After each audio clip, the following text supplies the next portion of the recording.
Sabi po sa atin, pray for the fruit of the Holy Spirit. No? The fruit of the Spirit is what?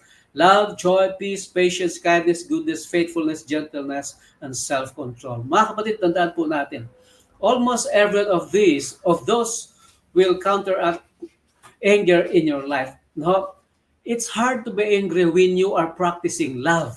Amen? It's hard to be angry when you are full of joy.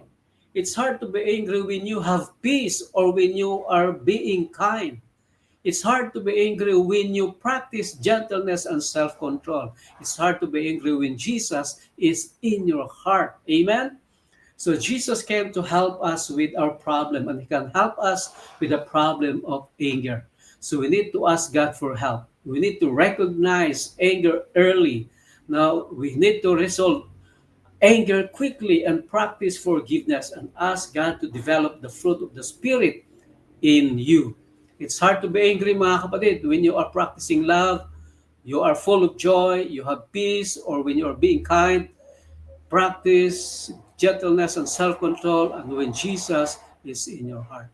For man's anger does not bring about the righteous life that God desires. No? Hindi tayo mapapabanal ng Panginoon kung tayo pa may galit sa ating mga puso at isipan. And the Lord direct your hearts into the love of God and into the patience of Christ. Kailangan po natin, mga kapatid, na merong patience ng Panginoon. We need to have Jesus Christ in our lives so that we may be able to what? Mga kapatid, overcome the problem with anger.